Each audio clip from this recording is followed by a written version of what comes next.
three. At least 3. Muhtemelen 3 defa en az Türkiye şu anda ziyaret ettik. Okay, what you wanna tell us? First, do you wanna where did we go? Which cities?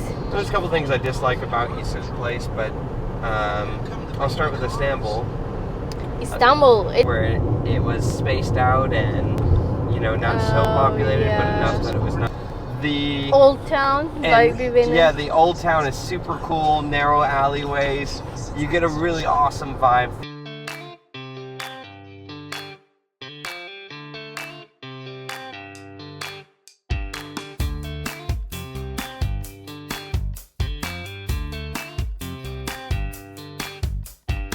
Herkese Austin, Texas'tan merhabalar. Kanalıma hoş geldiniz.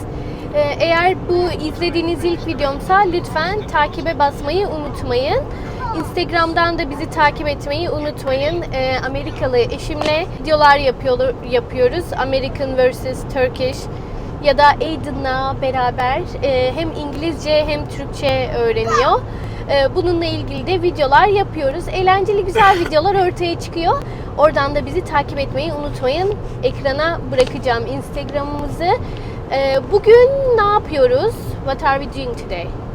We're going to talk a little bit about Turkey and the things that I really liked about it.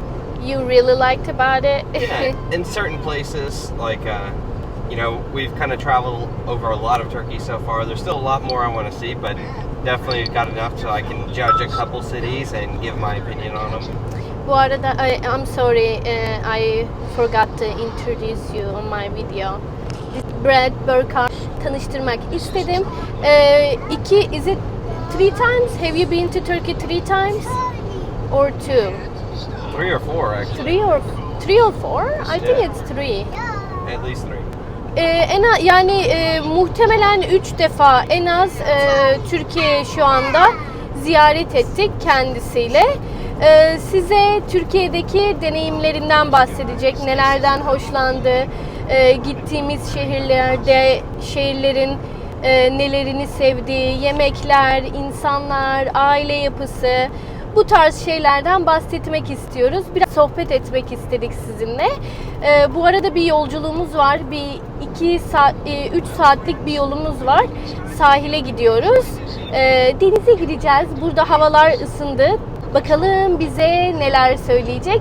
Yorumlarda sorularınız varsa lütfen sorularınızı bırakmayı unutmayın.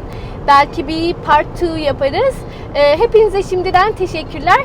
Bakalım ne konuşacağız? Okay, what you wanna tell us? First, do you wanna where did we go? Which cities did we We've been to a lot of cities, but the major cities I've been to Izmir, Ankara, Antalya, and Istanbul. And a little bit of Black Sea side, Amasra. It was a small town. Yeah, but all those were small towns. We've been to dozens of small towns. Yeah. But I kind of want to talk about the bigger towns right now. Yeah, sure. Go ahead. What do you think? So, each one is very unique and cool in its own way. I like a lot of things. There's a couple things I dislike about each place, but I'll start with Istanbul. Istanbul, it's coming. Okay. Istanbul is amazing. It's got anything you could ever want shopping-wise. There's some really cool markets. There's some Alışveriş. old school markets that you just won't see anywhere else in the world. They're very unlikely. Hiçbir yerde bulamayacağınız pazarlar var, alışveriş alanları var diyor. Kapalı Çarşı'ya falan gittik, Tahtakale'ye gittik, Eminönü. The spice markets and the bazaar. Mısır Çarşısı, yeah. Grand Bazaar. Super cool. You get a huge variance of food, very good traditional food. So, on the food department, my belly has 0 complaints. It's definitely up there. Yemek konusunda hiçbir şikayetim yok. Gerçekten yemekler çok güzeldi diyor. Göbeğimin bir şikayeti yoktu dedi açık olarak çevirmek gerekirse. And it's like never lost the tradition, right? Like the Turkish food. It's still there. Like that's one of the unique things I find about Istanbul is, you know, when you go to a lot of big cities across the world, they tend to lose a little bit of their culture and tradition. While I still feel like Istanbul holds a lot of that, which is incredible considering how old that city actually is, and that it carries on, you know, in this modern world and time, the traditions of its people. İstanbul bu kadar eski bir şehir olmasına rağmen gerçekten kültürünü kaybetmemiş ve hala bütün kültürüyle ve yemek kültürüyle hepsi aynı şekilde bulabilirsin ve bu benim için çok eşsiz bir deneyimdi diyor kendileri. Yes. What else? I love that there's a lot of unique architecture in Istanbul. Mimari yapısını çok sevdi. There's a lot of history, and you could spend Geçmişi, weeks in Istanbul looking at all the history there. tarihi, evet. Tarihine bayıldı zaten. Her yere girdi. Topkapı Palace, all of it, all There's the castles, there's palaces, there's the mosque, yeah. and then, you know, architecture-wise, there's the bridges. There's a lot more, but building types, specific building types that are through different ages that are still standing, or different styles. That's incredible. Ve hala diyor mimarileri görebilirsiniz, çok eski tarihlere dayanan ve bu çok hoşuma gitti. Hani ve çok değişik mimariler görebilirsiniz. Bunu çok beğendim diyor. Bütün camiler, kaleler, bu tarz mimari yapıları gerçekten çok sevdiğini söylüyor. Well, these are all huge attributes. I am at heart a country Texas boy. I grew up in the countryside where it was spaced out and, you know, not so populated, but enough that it was nice. One of the downsides to Istanbul to me is just the masses of people. There are so many. Your traffic is crazy. You got to drive in it. I drove through Istanbul, and, you know, while the driving can be hectic, just, you know, the masses of people, and of course it's a huge city, so we expect it with any big city. So, you know, that's the downside to Istanbul to me.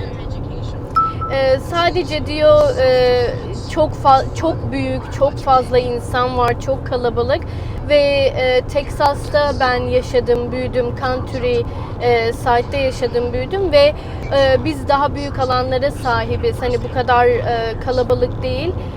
Benim büyüdüğüm yerler bu kadar çok insanda olmadığı için birazcık bana bu durum farklı geldi dedi. Ama kendisi çok güzel alıştı bu arada. Türkiye'de ben özellikle İstanbul'a geldiğimizde ben araba sürmüyorum, kendisi sürüyor ve el kol falan yapmaya başlamıştı yani en son artık İstanbul'da. Videolarını bulabilirsem buraya ekleyeceğim bu arada.